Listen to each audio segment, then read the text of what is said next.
Bueno, voy a intentar ser breve después de la excelente exposición de Claudia Neira para señalar algo. Yo analicé los 4 proyectos presentados en este recinto y me parece que, con salvedades, todos son absolutamente inadmisibles. Y dicho esto, voy a señalar algunas cuestiones que creo que los funcionarios que han venido deberían poder informarnos. Primero, estamos discutiendo figuras que no existen en nuestro Código Penal, y introducir por vía de una vía procesal figuras delictivas me parece una barbaridad, sin contar que esto viola el artículo 75 de la Constitución, que establece claramente que la legislación de fondo, entre ellas la posibilidad de crear figuras típicas, digamos, figuras calificadas como delitos, no es competencia de la legislatura. Tampoco es competencia del Ministerio de Seguridad, por cierto, pero hay que decirlo, en este caso estamos hablando de la legislatura. Entonces, lo primero que voy a señalar es que los proyectos, voy a referirme al del Ejecutivo, que es el que supongo han venido a discutir, viola un principio básico de jerarquía constitucional, que es el principio de tipicidad. Y voy a ser más clara aún. La indeterminación en la forma en la cual está escrita no solo viola por doble partida, porque no solo tenemos conductas que ni siquiera están descritas, para ser claro. No sabemos, si esto se aprobase en la ciudad, no sabemos exactamente por qué delitos podríamos ser detenidos. Seríamos detenidos por protestar, por manifestar, por decir que no me gusta cómo se vistió Karina Milei, no lo sé, pero es tan indeterminado que deja una figura abierta absolutamente imposible de calificar.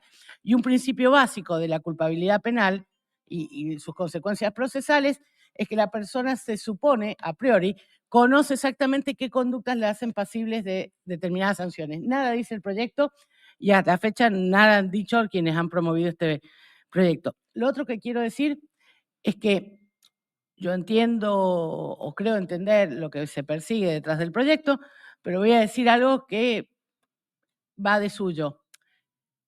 Puede no gustarles la Constitución.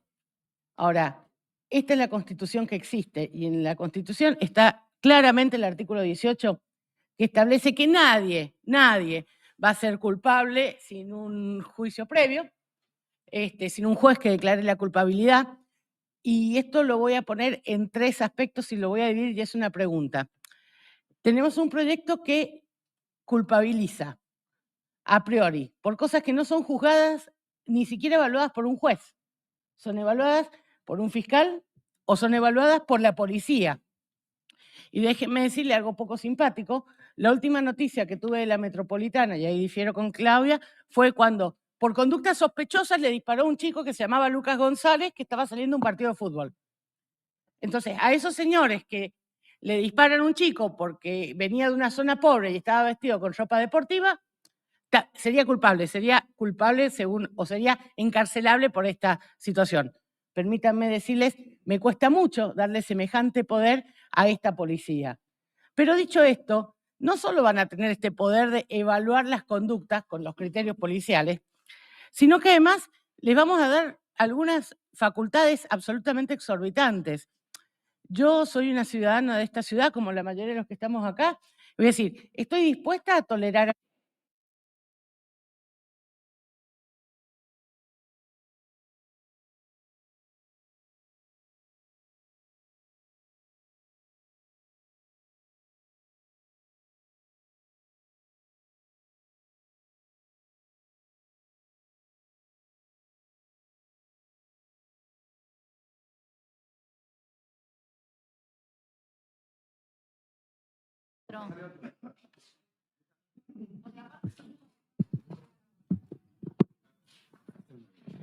Bien, ahora sí.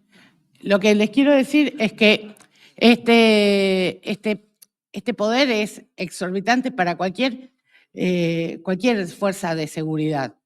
Y por algo, y precisamente por eso, es que nuestras fuerzas de seguridad, de un tiempo a esta parte, tienen que regirse dentro de los marcos constitucionales.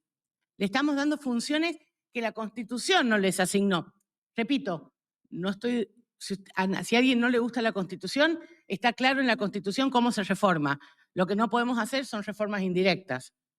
Lo otro para decir, que también me parece importante, es que hay un principio básico que tenemos los abogados, no sé si todos lo son, pero y es que además del control constitucional, en la Argentina rige algo que se llama el control de convencionalidad, que especifica que además de cumplir la Constitución, nuestras normas internas tienen que ajustarse a las normas y a las opiniones de los organismos en los cuales tenemos delegada jurisdicción. Tal es el caso de la Comisión Interamericana de Derechos Humanos y la Corte Interamericana de Derechos Humanos. Y en este sentido, déjenme decirles que quien hizo el borrador no se fue ni de vacaciones a Costa Rica, porque agarró la convención, la pasó por alto, pero además omitió casi flagrantemente, es más, casi insultantemente, algunos criterios que han sido muy claros. El primero de ellos es que la restricción a la libertad no tiene nunca por objeto morigerar o tratar de reprimir alguna conducta, salvo las dos que establece nuestro código: peligro de fuga o peligro de entorpecimiento. Esto de querer usar la privación de la libertad para que la gente no manifieste, para que la gente no haga determinadas cosas, para que no critique cómo se viste Karina Milei, es absurdo. Pero además de absurdo, viola la Convención Interamericana. ¿Qué le vamos a hacer? ¿No les gusta? Bueno, no pueden cambiar la Convención Interamericana, pero es así. Pero la libertad jamás se puede usar como una vía indirecta para reprimir determinadas conductas, salvo las específicamente establecidas, que no son las que contempla este proyecto del Ejecutivo. Lo otro que también hay que señalar es que hay un principio básico respecto a las condiciones de privación de la libertad, que establece, y esto se lo dice como abogada que lo ha ejercido mucho tiempo, que lo que se tiene que hacer no es un juicio de posibilidad, lo que se tiene que hacer es un juicio de probabilidad, y que en el proyecto hayan usado la palabra probabilidad sin distinguir qué es probabilidad, es nuevamente una burla a lo que se ha establecido en la Convención Interamericana. Es decir, para establecer una restricción a la libertad, lo que debe hacer el juez, no la policía, no el fiscal, es hacer un análisis de la probabilidad de que se dé a la fuga. Tampoco lo establece el proyecto. ¿Qué indicaciones le van a dar? Yo creo que es absolutamente inconstitucional, pero además creo que tampoco tiene una indicación clara. Lo otro que quiero marcar y que me parece muy justo decirlo, así que vamos a sacar reiterancia para evitar, por ejemplo, las manifestaciones. Supongo que interpreto que ese es el objetivo final. Ok. Y vamos a detener gente. Ok.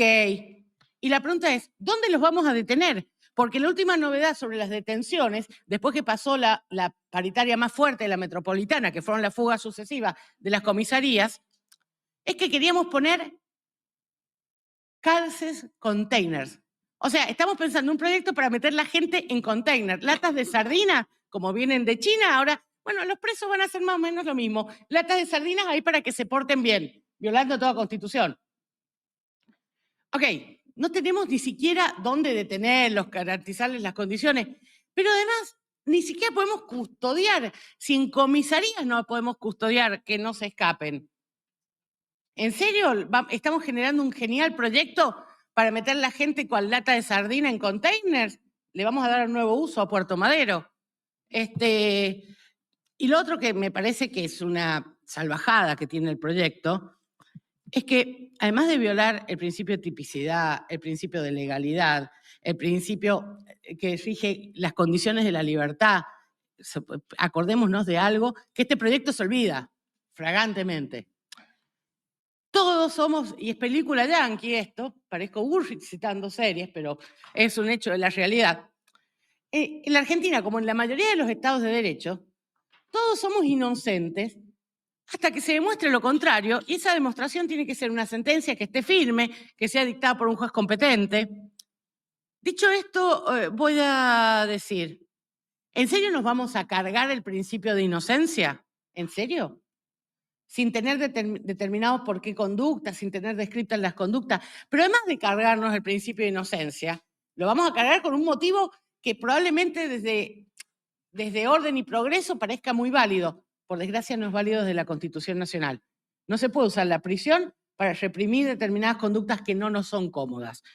Pero lo otro, y esto es lo que quería hacer hincapié, no solo se carga el principio de inocencia, sino que además el principio de inocencia implica que una persona va a mantener su estado de libertad hasta que un juez competente no diga que es culpable, pero además de no decir que es culpable, además de decir que es culpable, le tiene que asignar una pena que implique que va a ser privado de la libertad. Les voy a contar un hecho, una experiencia personal. Yo tuve un cliente que estaba detenido en prisión preventiva y tenía un programa de radio que lo hacía por teléfono. Y me acuerdo los múltiples reclamos porque hacía un programa de radio. Y me acuerdo que en un momento tuve el planteo de la propia autoridad policial, que por cierto antes se había dedicado a espiarnos a todos, a mi cliente y a mí como abogada, pero lo que voy a señalar es esto. Lo que demostremos en una presentación es que la prisión preventiva, el único derecho que restringe es el derecho ambulatorio. No restringe la libertad de expresión, no restringe los derechos personales, no restringe nada más que la libertad ambulatoria. Ahora, vamos a violar el principio de inocencia restringiéndole la libertad ambulatoria a personas que a la fecha no han sido consideradas culpables. Y hay palabras que para mí son muy, muy, muy peligrosas en el proyecto cuando dice conducta sospechosa. ¿Qué sospechosa? Yo soy sospechosa de haber llegado tarde, pero se puede verificar, empezó la comisión y yo... Ahora, ¿qué es una conducta sospechosa? ¿Era sospechoso Lucas González comprando unas gaseosas saliendo a un partido de fútbol? ¿Era sospechoso? Sí, claro. La policía consideró que era sospechoso, lo disparó y después trató de enmarcar su propia conducta. Dicho esto, yo lo que le pregunto a los funcionarios es esto. Tenemos un proyecto que al menos debería tener bien escritos los números de artículos que pretende modificar, porque ni siquiera ese cuidado tuvieron. Tenemos un proyecto que básicamente, y se los dice como alguien que ha escrito mucho, parece un borrador sacado de las apuradas. No es mi preocupación, yo no hago la genealogía de los proyectos. Pero lo que sí voy a decir, tenemos un proyecto mal escrito, con deficiencias técnicas de una gravedad que, voy a ser honesta, y yo además de ser legisladora soy abogada, es el típico proyecto que si no me tocara estar sentada acá, yo diría, sáquenlo, porque esta inconstitucionalidad la gano caminando. Pero como soy legislador y tengo responsabilidad que no se aplique, tengo que decirles, ¿cómo nos traen un proyecto cuyas inconstitucionalidades las podría decir un alumno mío de segundo año de Derecho Constitucional, que viola flagrantemente los principios del control de convencionalidad, que incumple el principio de división de competencias que establece nuestra Constitución, que viola nuestra Constitución? Pero lo que es, me parece aún más grave, y esto permítanme recordarles, hay un juez que yo admiro que se llamaba Petraquí. En un fallo que es meridiano, que se llama Molina Rojas, planteó algo que para mí es una de las cosas más bellas que se ha escrito en materia jurídica sobre el principio de inocencia. Y lo que plantea, él cuenta la historia de que estaban teniendo una discusión jurídica un acusador romano y un defendido. Y en un momento el acusador se da cuenta que está perdiendo su exposición. Entonces le dice al representante del César, señor representante del César, usted está a punto de dejar libre a un culpable. Y el representante del César le dice, si bastara con acusar, ¿qué sería de los inocentes? Me parece, y dice Petraquí maravillosamente, el principio de inocencia es un principio que le ha salido muy cara a la humanidad y a la civilización. Vulnerarlo es vulnerarlo a nosotros mismos. ¿Por qué nos traen a consideración de la legislatura un proyecto que lo viola de manera insultante, que viene una larguísima tradición de lucha por el Estado de Derecho, de lucha por las garantías? Y lo que voy a decir, y esto me hago cargo y no hago cargo a mi bloque, que además lo viola solo para cumplir una demanda que solo existe en la cabeza de un pequeño grupo y cuyas consecuencias va a afectar a toda la ciudad. Porque quiero decir algo, yo entiendo que quieren reprimir determinados delitos, pero lo que ni siquiera pensó el que escribió esto con total irresponsabilidad es qué delitos tiene la posibilidad de juzgar la ciudad. Me hablan de secuestro extorsivo. Ajá. Y cuéntenme cuántos secuestros extorsivos ha llevado adelante la justicia de la ciudad. Porque hasta donde yo sé, perdónenme, todavía no hay competencias para que lo haga. ¿Y aquí hay una obligación de transferir los delitos? Sí, claro. Ahora, los delitos a los que apunta, no, yo no me engaño y creo que ustedes tampoco. Está claro que apunta a los delitos cuya competencia es de la ciudad. Y voy a decir algo que ya lo dije en una audiencia.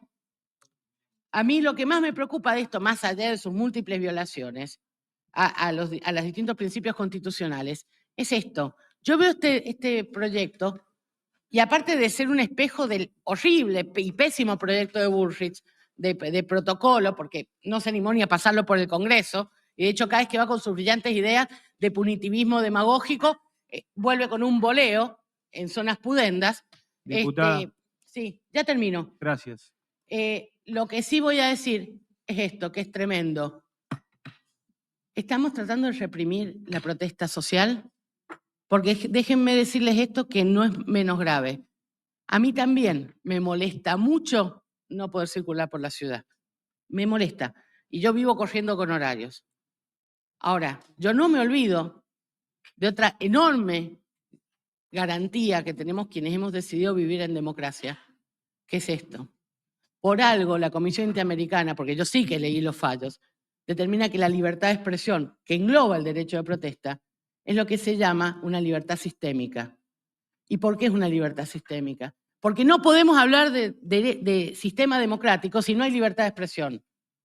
Entonces no podemos pretender, por vía de un código de faltas, salvando las distancias, reprimir y violar principios como la inocencia, como la tipicidad, como el principio de legalidad. Pero además no podemos permitir que sea una manera de vulnerar la libertad de expresión. Y algo que es más grave, a mí tampoco me gusta la gente que me para el auto, sufro los scratches como los deben sufrir todos. Pero ¿saben qué? Cuando yo estaba en la panza de mi madre, con mi mamá embarazada, unos señores que creían que se podía hacer cualquier cosa, entraron, la ataron, la torturaron para que dijeran dónde estaba mi padre. Y yo agradezco que yo camino por la calle, voy a las manifestaciones, vengo acá y digo cosas improcedentes, y nadie, pero nadie puede detenerme, decirme que estoy en reiterancia o vulnerar los derechos, porque ¿saben qué? Un montón de gente entregó su vida, su militancia, algunos entregaron sus hijos o sus hijas para que eso no vuelva a pasar. Y de eso, como sujetos democráticos, como personas que hemos sido elegidas para desempeñar una función democrática de representación, tenemos el deber ético y moral de custodiarlo. Este proyecto no lo hace.